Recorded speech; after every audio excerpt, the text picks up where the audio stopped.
Hi, this is Julie and Kyle for the last time. Yep, you have made it to the final session, session 10, making CoupleTalk the new normal. Have you ever tried to make something the new normal? Yeah, a few years back I realized I was eating a lot of fast food and not doing any exercise, and I started to feel kind of blah. So I decided I needed to make a change in what I was eating and to start working out. How'd you do? Ultimately, I failed miserably. Really? Why?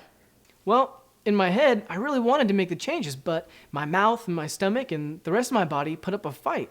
They weren't ready to make the change. So what happened?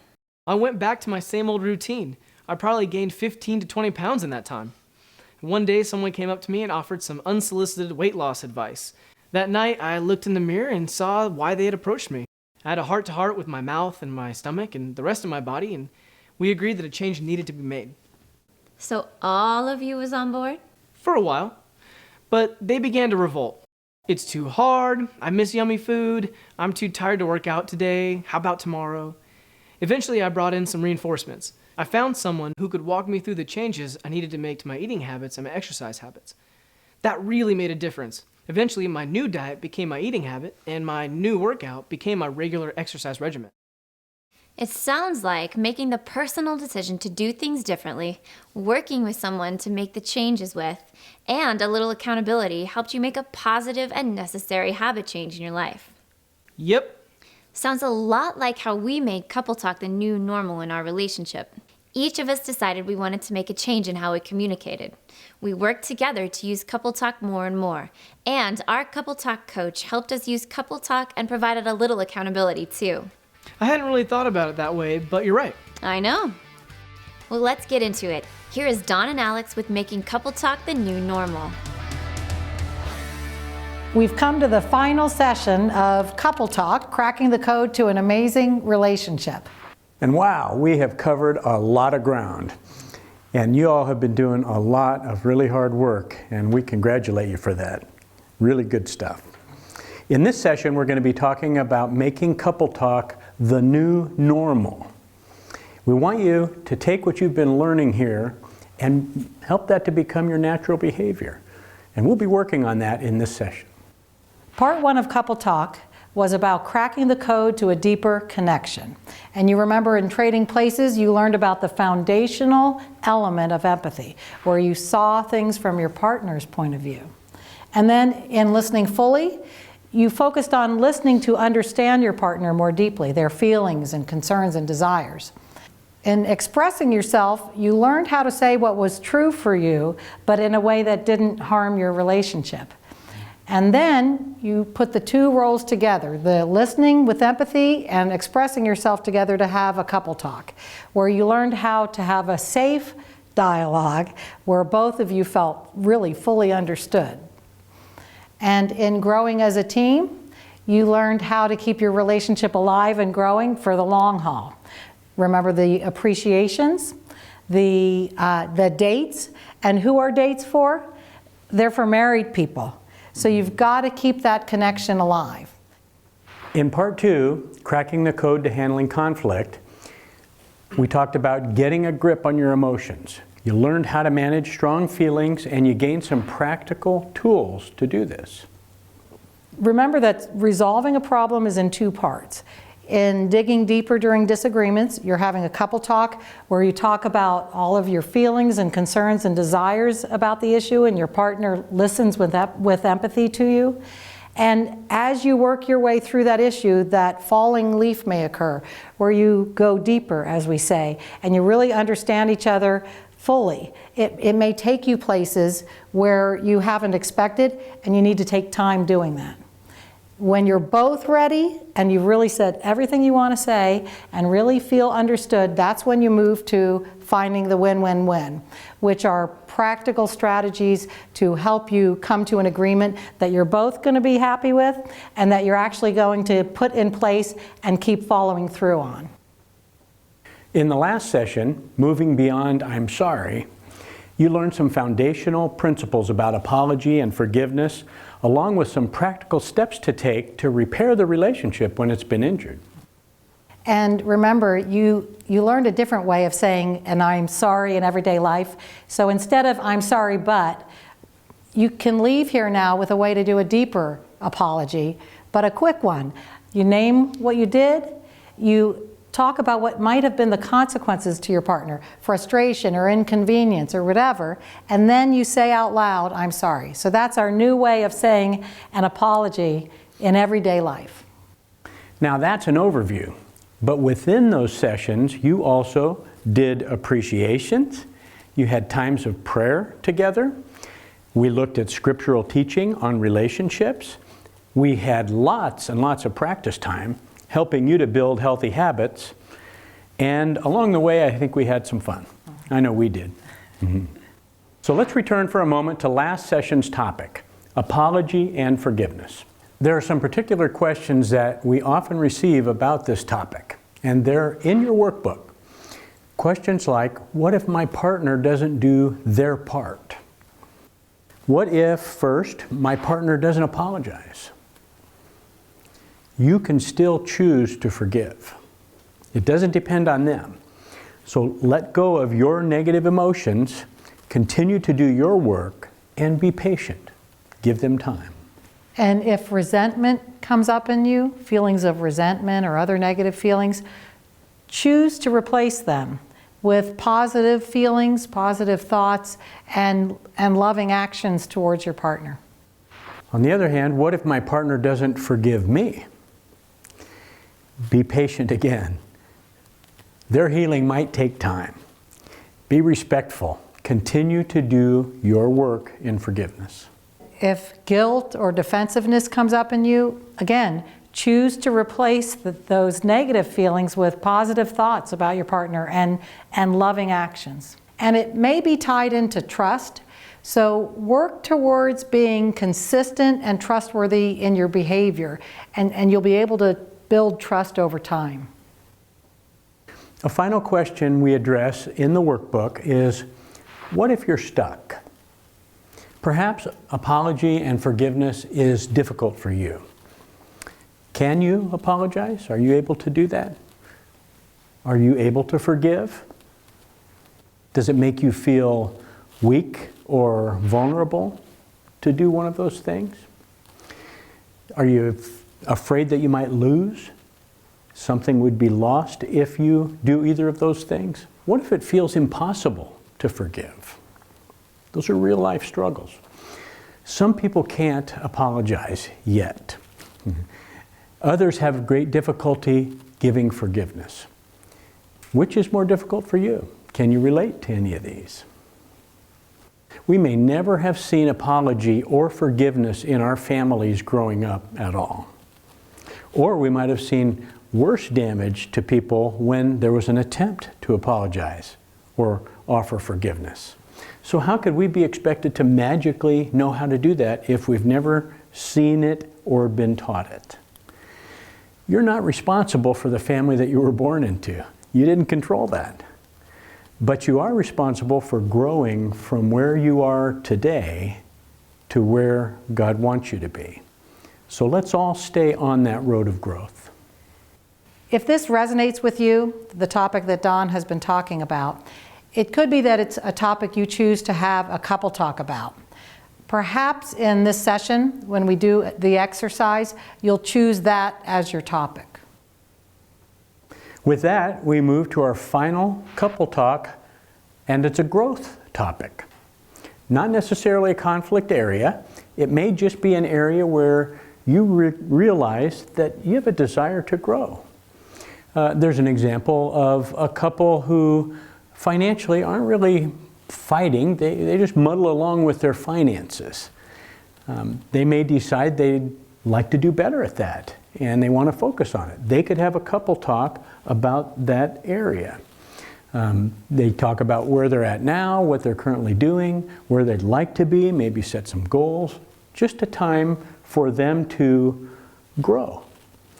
So now it's time for you to choose a topic that you'll use in this exercise. And we have provided a number of possibilities to choose from. So in your workbook, we have a number of pages that provide different broad topics that you may choose to consider focusing on as a growth topic. For instance, we have the topic of finances. There's the topic of parenting. There's sex, romance, and intimacy. There's our spiritual life together as a couple.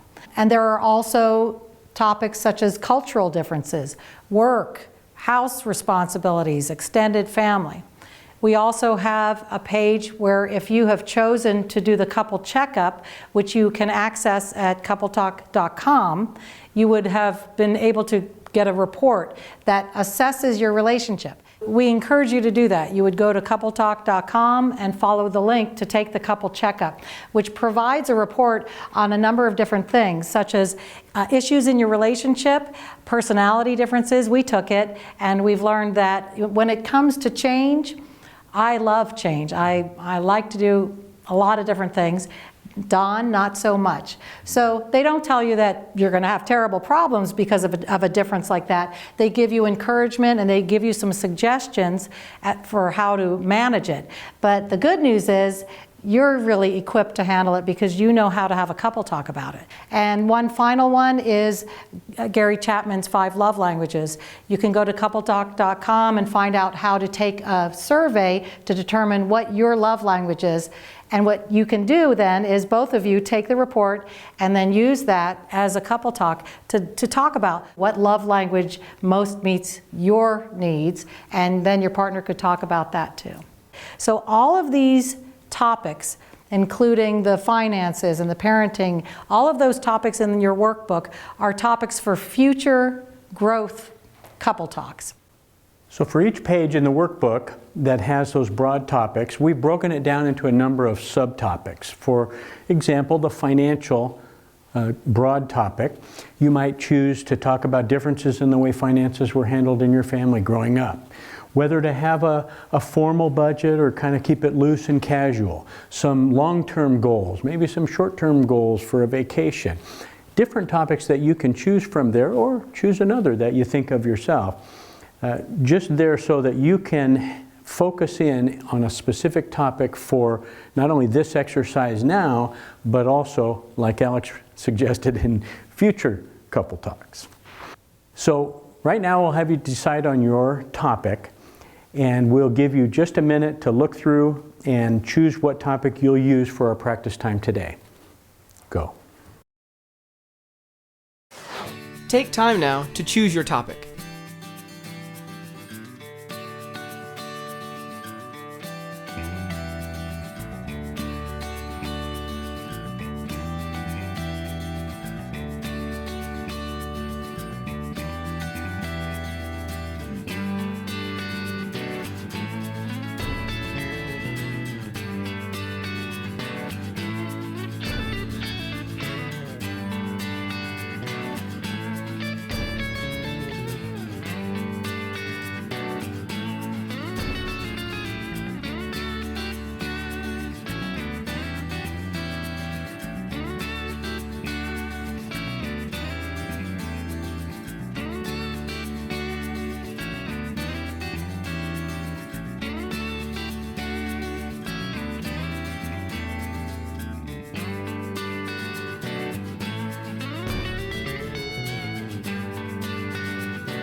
Turn back toward Don and Alex.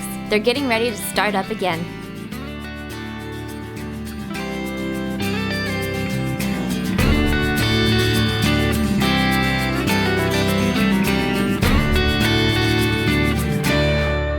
You've landed on a page and picked a topic. And so to get you started on your couple talk, on that page are some prompts to use to get you started. For instance, the way I would like to see us grow in this area is, or as a couple I would like to see us. So go ahead and use them if they're useful to you. For this exercise, we'd like you to use the you form. And you can use the I form if you prefer, but we want you to be familiar with both. We want you to be able to give empathy in the I form to your partner. It helps you to go deeper, but using the you form of empathy is more appropriate in certain circumstances. It's the one you've been using when you do your partner appreciation. And that sounds like you think such and such, or you feel, or you want such and such. Okay? And you remember how to switch roles. You pick up the expression stick if you are the expressor, and when you are starting to feel like you've had a good turn at expressing and your partner has been spending some time listening with empathy, then you can just offer the stick and say, I'd like to hear what you have to say.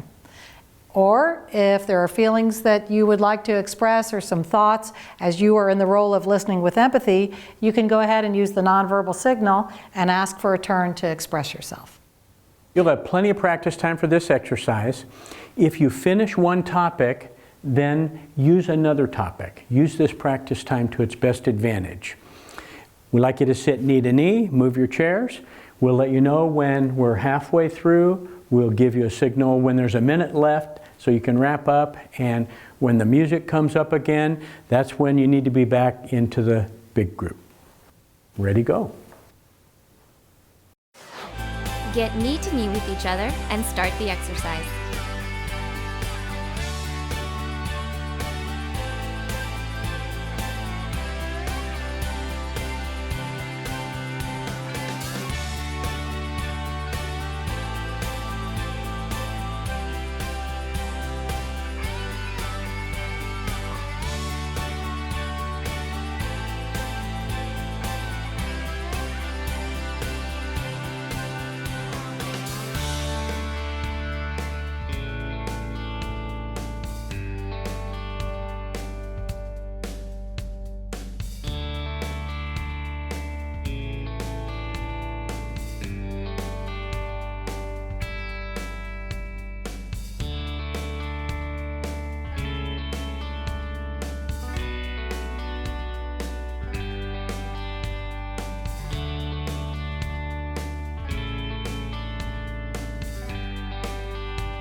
You're halfway done.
This is the final minute, so begin wrapping it up.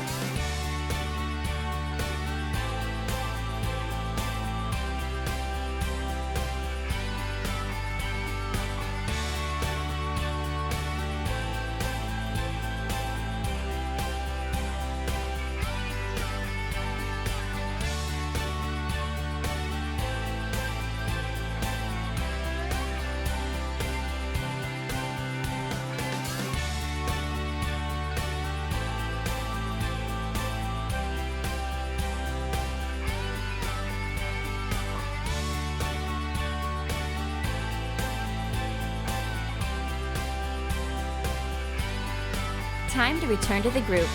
Dawn and Alex are getting ready to start up again.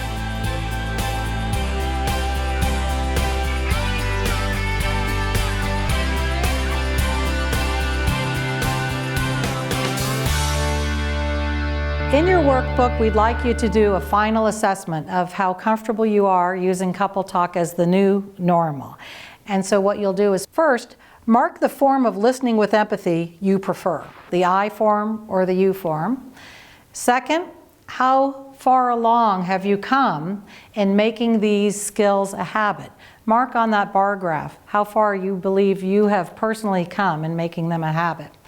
Finally, we'd like you to check your answers at the end of session 6 in the survey called My Goals, Hopes, and Dreams, and check to see how you did. You marked a couple of goals or dreams, so go ahead and just reflect on where you're at right now.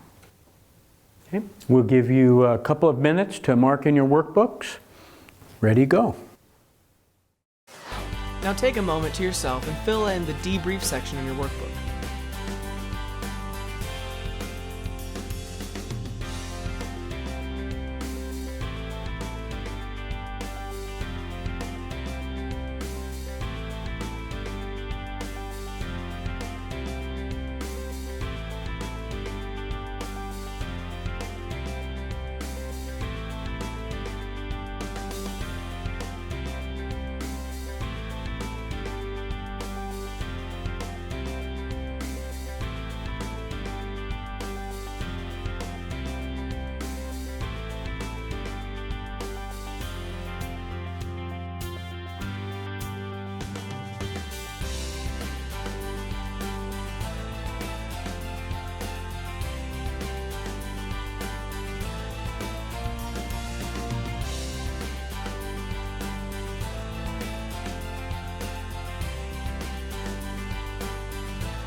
Turn back to the video. It's time to start again.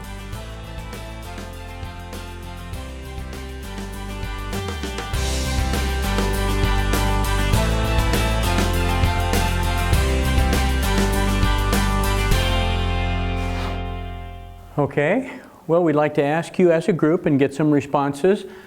How did your growth couple talk go?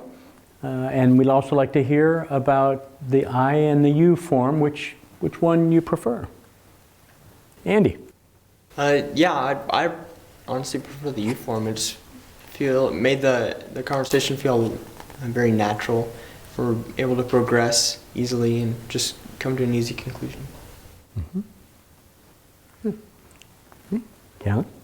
I actually really enjoyed both forms. The I form is a lot, it's harder to use. I'm getting used to it, but I prefer the I form if we're talking about something very sensitive where we might both be a little heated about the topic, and the you form in more like casual conversation or something that we're both a little bit more comfortable with. Yeah, I've heard that from others, that same kind of thing, where they might use the I form if it's something that has a lot of feelings attached to it, and use the you form if it doesn't. Well, whatever works. Other comments about I or you? Lee? In our practice, I've definitely learned to like using the form I when we're having our conversations. It's really taught me to take her perspective more. Since I'm such a fixer, I like to fix things, and she always gets so frustrated at me whenever I'm trying to, ask for forgiveness or trying to win her forgiveness back. And for me to take her perspective and not just try to fix anything, that's really helped me in our conversations, and she's definitely noticed too. So. Uh-huh. You like that, huh? Yeah. Yeah? Yeah, that's beautiful. Nice to hear that. Sarah? We chose a topic that wasn't a very sensitive topic. It was something that we could work on together. It was our finances. But even though we didn't get to finish the topic like we wanted to, we found that there was a lot more emotions attached to it than we realized. Mm-hmm. And it takes longer. So I think that's that falling leaf thing you were talking about. Yeah, that's it. Right, and the good news is you can continue this couple talk that you're having when you leave. Oh, we plan on it. Yeah. Good, good. Yeah. Now we want you to talk about your answers to the debrief with your partner. Ready, go. Turn and talk to your partner.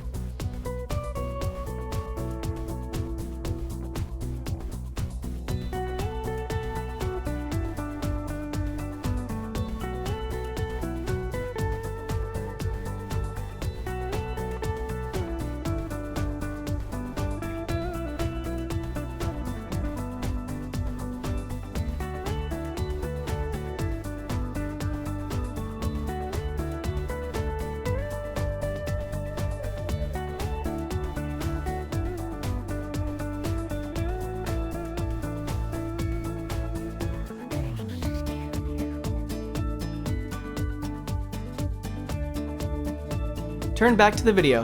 Don and Alex are getting ready to start.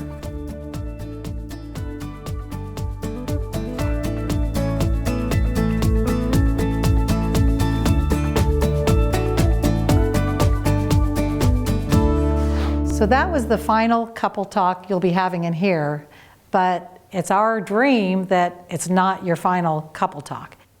We're hoping you've made wonderful progress, but if in your assessment you didn't get as far as you wanted, don't lose heart if you didn't. Just keep at it. Remember that scripture that says you'll reap a harvest of blessings if you don't get discouraged and give up. So hang in there. Keep at it. These are practices and behaviors, tools, skills that you can learn and get better at and improve, just like building up a muscle. So we've talked about making couple talk the new normal in your marriage. But as you've heard from us, these communication skills can be used in all your relationships. In Luke, Jesus said, treat others the same way you want them to treat you. Treat others the same way. Being kind and compassionate and open and honest, that's how we should be with everybody, right? Not just our partner, but with everyone. Jesus even went further and said, whenever you do this to the least of my brothers, you're doing that for me. So using these skills with other people is as though you're doing it for Christ, as though you're treating Jesus with those same skills. So let's take a bit of time and reflect on with whom and how we can use these skills. In your workbook, we'll talk about using the skills with others. And the skills can be used with anyone, anywhere, anytime. So take a moment and think of a person other than your partner with whom you would like to consider using the skills. And reflect on a way that you can begin. For instance, maybe you'll stop using trigger words, or you'll actually out loud give appreciations. Perhaps listening with empathy is something you are considering doing with this person. And if you have children, that is a beautiful gift you can give to them. It shows acceptance and kindness and caring, and you're not trying to fix them and push them and make them do things. If you are in the role of listening with empathy to them, you're hearing their feelings, you're hearing what's going on inside of them, and you'll be able to stay more connected with them. So what I'd like you to do is just take a few moments and write down the name of that person and a way that you would like to begin using the skills. Go.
Okay, I would like to have you think about one more thing about using the skills with others. And that is using these skills when you tell others about Christ. Notice the descriptions in scriptures of how we are to tell others about Christ. In 1 Peter it says, always be prepared to give an answer to everyone who asks you, to give the reason for the hope that you have. And it goes on, it says, but do this with gentleness and respect. So think about that. The way we've taught you to express yourself is gentle and respectful. And then in Colossians it says, let your conversation be gracious and attractive so that you will have the right response for everyone. So graciousness and attractiveness. Wouldn't somebody be attracted to you if you listened with empathy to them? So rather than starting off with, I have to tell you the 3 reasons why you need to accept Christ, perhaps you could spend some time listening with empathy to them and finding out what's going on inside of them in terms of their thoughts and feelings about a relationship with Christ. What are their past experiences with church? What have their past experiences been with other Christians? So if you were to spend some time listening with empathy to them, it might give you a greater chance to talk to them about Christ when they ask you about the answer that you have that's inside of you. And remember the proverb, he who answers before listening, that is his folly and his shame. So listening first, answering second. Now we want to give you a couple of experiences with using the skills with those who don't know them. This is your friend. She says this to you. You should cut back on junk food. How would you respond to that? Ladies, turn to your partner and model a skillful response to that coworker who just told you you should cut back on junk food. Perhaps you'll express how that made you feel when you heard it. Ready, go. Ladies, turn and talk to your partner.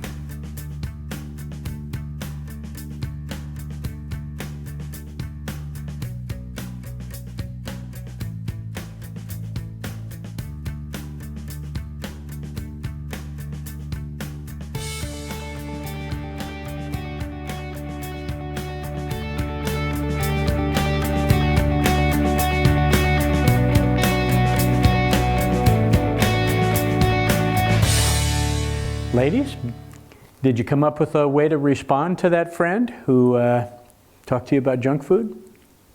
Carissa. I just said that I would respond back by saying, when I hear you say that, I tend to get really defensive and self-conscious of my body, and I don't want to feel self-conscious around you. Yeah, that's beautiful. That's beautiful. All I statements, all from your own point of view. Good job.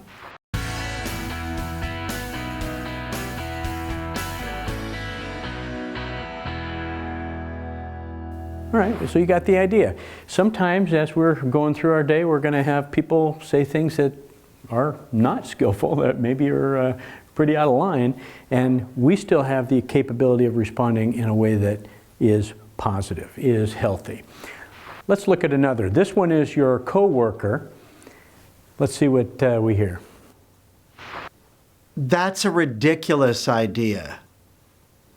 Okay, fellas?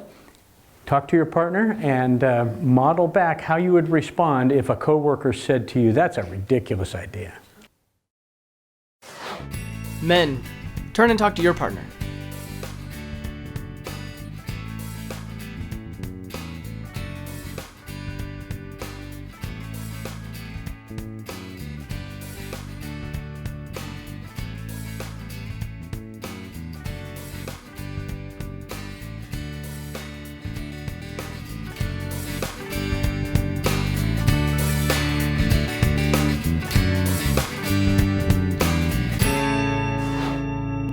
Okay, fellas, I'd like to hear from one of you what kind of a response you might give to that coworker.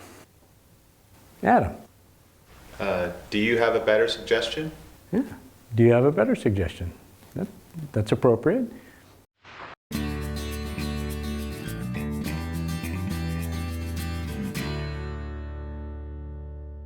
So let's do some final practicing and using the skills with those who don't know them. This is a quick exercise, and the first one, we want you to have fun with these, is a role play where you are skillful with somebody who doesn't know the skills, and the scenario is a parent-teacher conference. So men, you're the ones that will be the healthy, skillful communicators, and you are a teacher who has to tell a parent that her child is doing poorly in class and isn't getting along with others. That's your job. Okay? Ladies, you'll be unskillful, and that's where we want you to have a little bit of fun here. You don't have to do the things we've been teaching in Couple Talk. This is where you get to be a little bit out of line. So have some fun because you're helping your partner practice being skillful. And you've had a bad day, and your little Johnny just does nothing wrong. How could this teacher think that your little son could ever do anything wrong? So you might just decide to interrupt and see what this skillful teacher does if you interrupt them. Okay, so we'll give you just a couple of minutes to have a little fun with this, but gentlemen, let's hear you be healthy in responding. Ready, go. Go ahead and talk to your partner.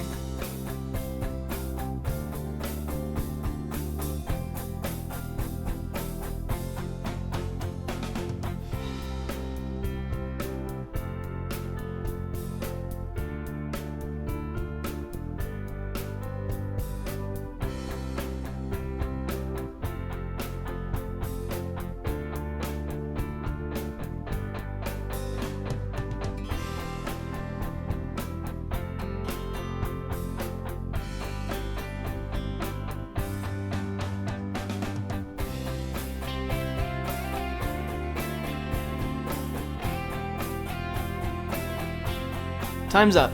Excellent job. Let's turn back toward Don and Alex.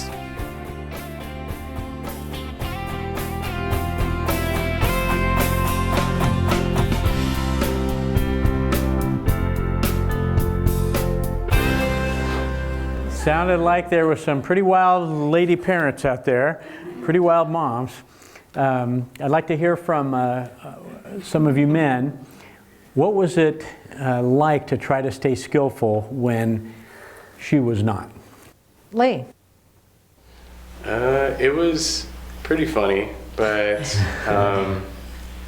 I had all my facts straight and I knew why I had her come in, and I could tell she was having a bad day, so I just continued to just stay composed, and I didn't show any disrespect to her. I just stuck to the facts that my employees, the teachers had been coming to me and they were complaining, and just by staying to the facts and staying calm, I think that it kind of makes her look bad for being mad when I'm not mad at all. And I even stated that I really like her child. He's a great kid, and he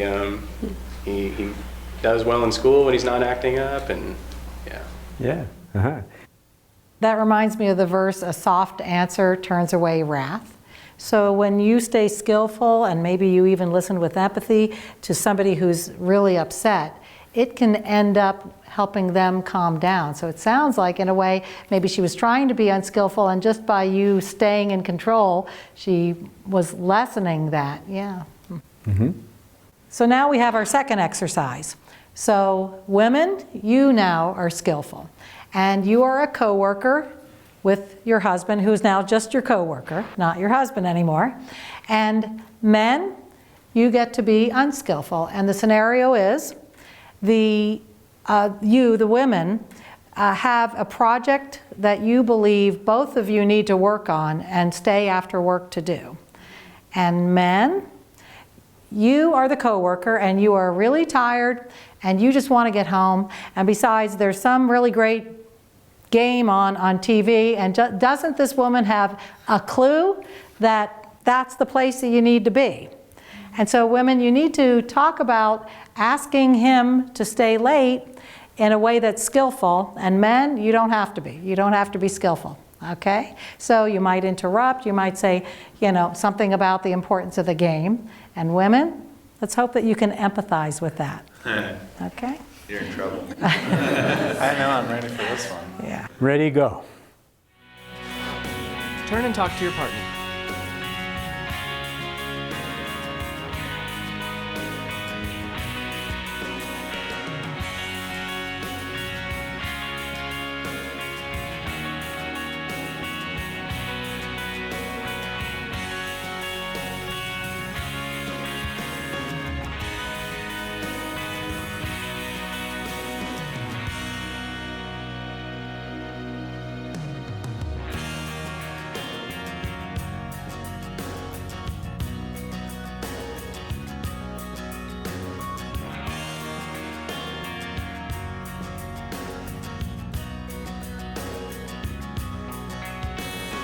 Time's up. Excellent job. Let's turn back towards Dawn and Alex.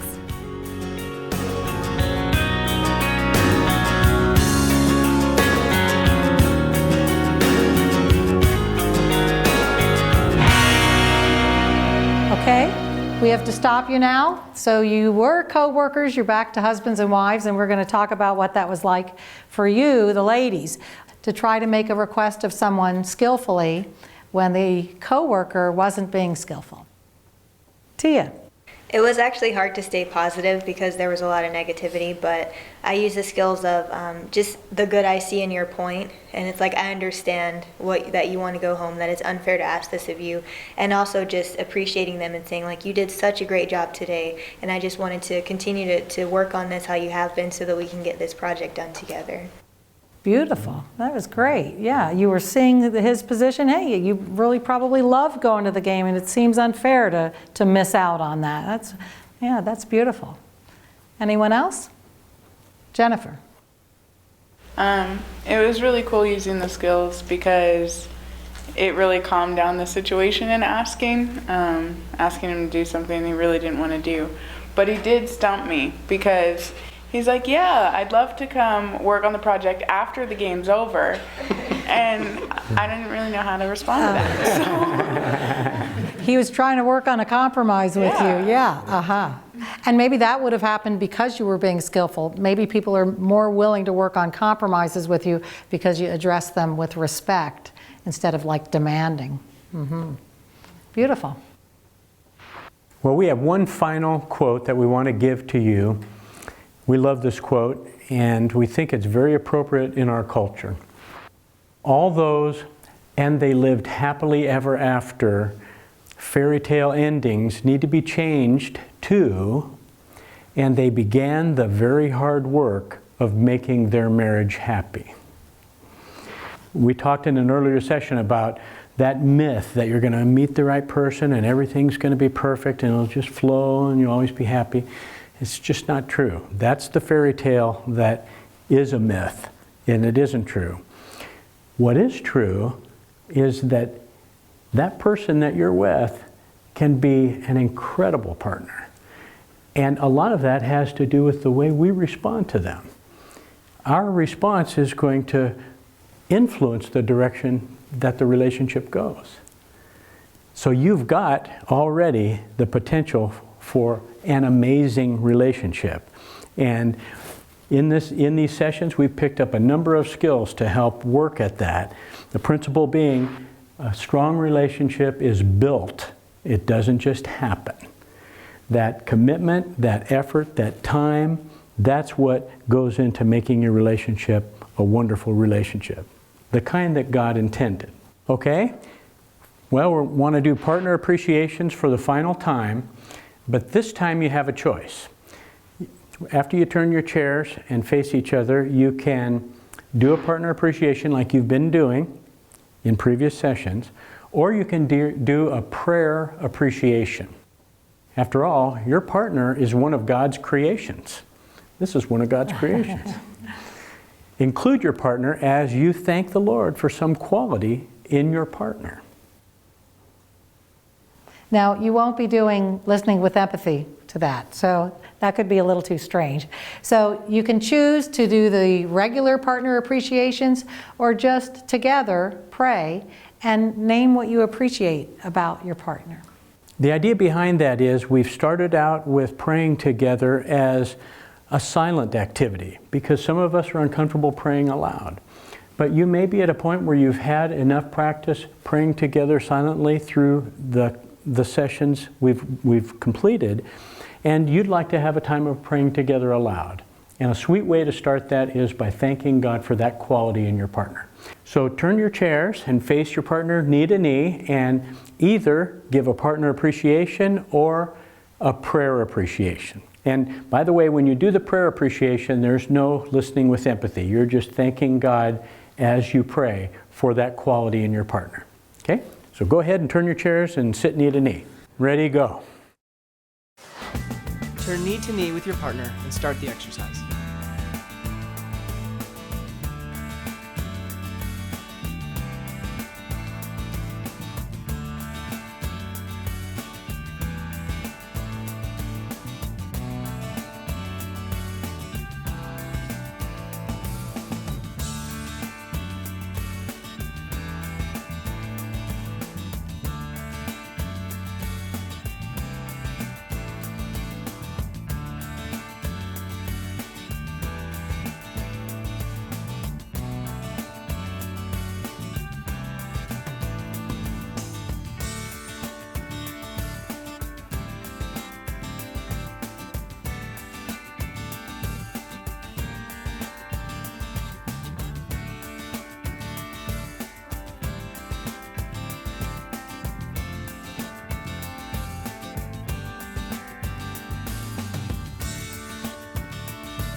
Time's up.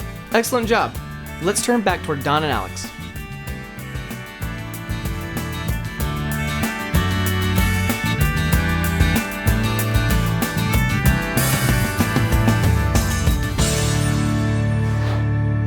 Well, we're at the end of Couple Talk, cracking the code to an amazing relationship. Alex and I love being in classes like this. We have loved being with you.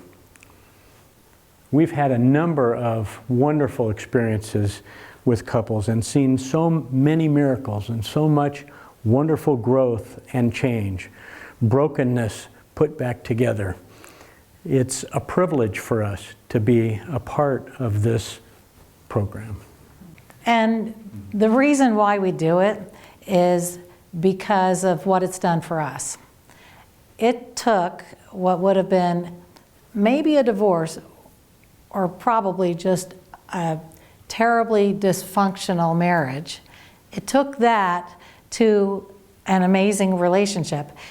Not a perfect relationship by any means. We still have all of those old natural habits and old tendencies, but because we have the skills, we're able to get through it in a way that not only doesn't destroy our relationship, but has brought us, more close than I ever could have imagined. As Alex said, I don't think I could have imagined how good it could be. And it's getting better. And who knows how much better it can get. So we're on the road, we're growing, and we want that for you. We want that for each of you so that you can have the kind of marriage that God intended. So let's close and ask Him for just that. Will you pray with me?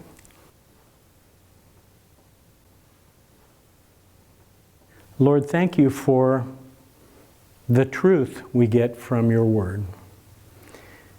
Thank you for all the guidance and help that's there for us to have the kind of relationships that you intended when you designed it, when you thought it up.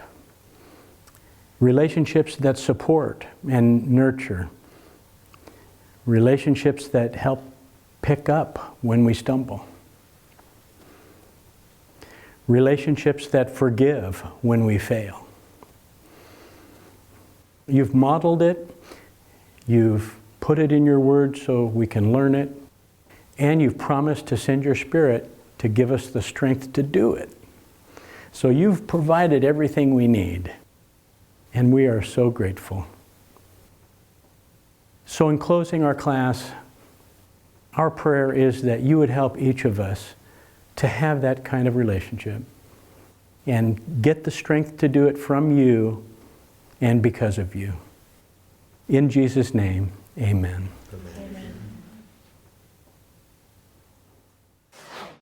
What a great session. What a great program. Can you imagine what it would be like if everyone who completes the Couple Talk class makes Couple Talk a part of their home life? Yeah.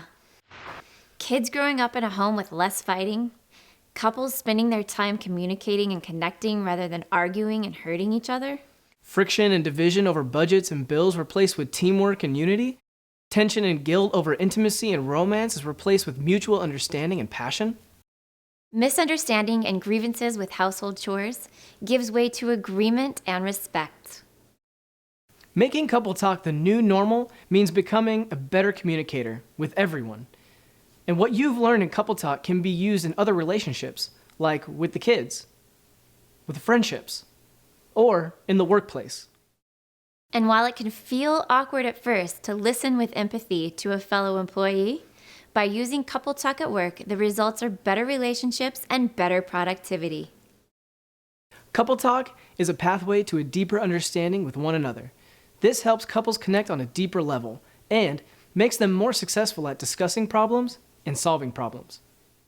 We have just 3 brief announcements before we wrap up. The first is, on behalf of Dawn and Alex, we want to say congratulations on completing Couple Talk. At CoupleTalk.com, you can sign up for a personalized certificate of completion. You have done so much to get to this point, and you really deserve something special to commemorate your completion of the course. Second, when you request your certificate of completion, you will receive a voucher for a bonus Couple Talk coaching session. This is on top of the free Couple Talk coaching session you received just for attending the class. Wow, that is so awesome. And finally, if you're interested in becoming a Couple Talk coach or a Couple Talk host, go to CoupleTalk.com. You can find out more information about these opportunities to help others at the website and sign up to submit an application. As this program continues to grow, we need all the help we can get to make Couple Talk the new normal for couples everywhere. Well, this has been a blast. I'm sure you got a ton out of Couple Talk. To find out what the Couple Talk video couples got out of this program, check out our interviews with each of them at the website. They are really amazing. On behalf of Dawn and Alex, Julie and myself, we want to thank you for experiencing Couple Talk with us and pray that Couple Talk does become your new normal. Goodbye.